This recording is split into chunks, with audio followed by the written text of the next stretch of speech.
नमस्कार सभी को। जैसा आप सब अवगत होंगे कि अभी मैंने कुछ वीडियोस बनाए थे केवीएस में टीजीटी की एलिजिबिलिटी से रिलेटेड, और वो सारे वीडियो जितने भी प्रीवियस बने हुए हैं वो प्लेलिस्ट में हैं, आप लोग जाकर देख सकते हैं जिस भी सब्जेक्ट से आप अप्लाई करना चाहते हैं। अभी तक जो वीडियोस मैंने बना दिए हैं वो ऐसे हैं। सबसे पहले तो मैंने पीजीटी कंप्यूटर साइंस की एलिजिबिलिटी को लेकर वीडियो बनाया था। फिर उसके बाद पीजीटी हिंदी इंग्लिश इसको लेकर के वीडियो बनाया था।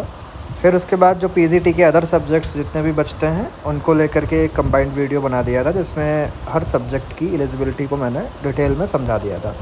फिर उसके बाद टीजीटी की मैंने जो भी लैंग्वेजेस हैं हिंदी इंग्लिश संस्कृत उनके ऊपर वीडियो बना दिया था। फिर लेटेस्ट जो वीडियो भी बनाया था वो टीजीटी मैथ्स से रिलेटेड बना दिया था।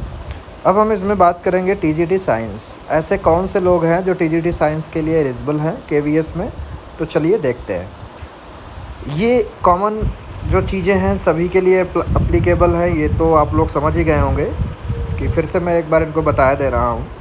इसमें सबसे पहला है सिंपल, आपका ग्रेजुएशन उस सब्जेक्ट में होना चाहिए जिस सब्जेक्ट से आप अप्लाई कर रहे हैं, और बीएड होना चाहिए, और वो 3 साल आपने सब्जेक्ट पढ़ा होना चाहिए। सिंपल सा एक ये है जो सभी पे अप्लीकेबल रहता है, मतलब ग्रेजुएशन प्लस बीएड उसी सब्जेक्ट में। दूसरा है 4 ईयर इंटीग्रेटेड कोर्स आपका बीएड का होना चाहिए, जिसमें 4 ईयर इंटीग्रेटेड वो कोर्स होता है जिसमें ग्रेजुएशन प्लस बीएड की डिग्री आपको एक साथ ही दी जाती है, और उसमें भी वो सब्जेक्ट आपने पढ़ा होना चाहिए और 50% नंबर होने चाहिए। ठीक है। तीसरा है आपका बीएड एमएड आपने किया होना चाहिए। अगर ऊपर के दो हैं वो नहीं है तो बीएड और एमएड आपका होना चाहिए। इंटीग्रेटेड जो कोर्स है वो भी 50% नंबर उसमें होने चाहिए, और सीटेट क्वालिफाई आपको होना चाहिए, मतलब सीटेट क्वालिफाइड। बाकी अब इधर हम बात करेंगे टीजीटी साइंस की। तो जब हम टीजीटी साइंस की बात करेंगे तो ऐसे लोग जो टीजीटी साइंस से अप्लाई करना चाहते हैं वो ध्यान से देखें कि कौन कौन से सब्जेक्ट उनके पास होने चाहिए। इसमें लिखा है candidate should have studied biology, life science, botany, zoology as honours और main subject in at least 3 years, 6 semester of course with following combination of subject for at least 1 year or any 2 semester of the course। मतलब सबसे पहले अगर आप TGT science से apply करना चाहते हैं तो आपके पास जो सब्जेक्ट आपने 3 साल पढ़ा होना चाहिए वो या तो बायोलॉजी होना चाहिए, या लाइफ साइंस होनी चाहिए, या बॉटनी होनी चाहिए, या जूलॉजी होनी चाहिए। ठीक है। अगर आपने बीएससी ऑनर्स किया है या आपने सिंपल सा बीएससी की है तो इनमें से जो अभी मैंने नाम लिए हैं bio, life science, botany, zoology, इनमें से कोई भी एक सब्जेक्ट आपने 3 साल पढ़ा होना चाहिए। अगर सेमेस्टर सिस्टम है तो 6 सेमेस्टर में आपने पढ़ा होना चाहिए।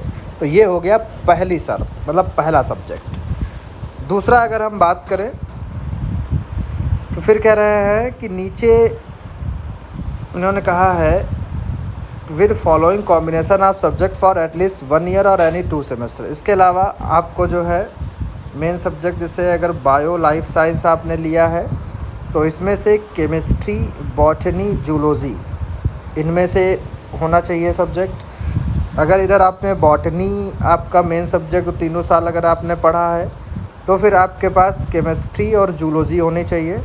अगर आपने जूलॉजी पढ़ा है तो केमिस्ट्री और बॉटनी होनी चाहिए। यानी अगर देखा जाए तो मोटा मोटा बॉटनी, केमिस्ट्री, जूलॉजी, यहाँ पर भी क्या है बॉटनी, केमिस्ट्री, जूलॉजी। ठीक है।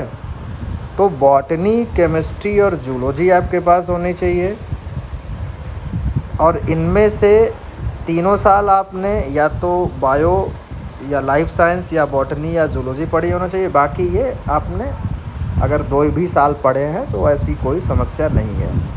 The candidate who studied under choice based credit system with the above subjects are also eligible to apply. तो इसमें अगर आप देखेंगे फिज़िक्स नहीं है। फ़िज़िक्स किस में जाता है, जो हमने अभी इससे पहले जो वीडियो बनाया था मैथ्स का वो उसमें जाता है। तो अगर साइंस से आप जा रहे हैं तो साइंस के लिए फ़िज़िक्स कहीं पर भी नहीं मांग रहे हैं। आपको जो सब्जेक्ट हैं वो जूलॉजी, बॉटनी, केमिस्ट्री हैं।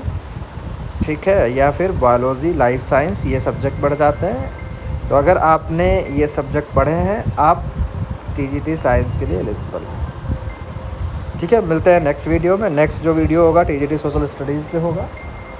ओके।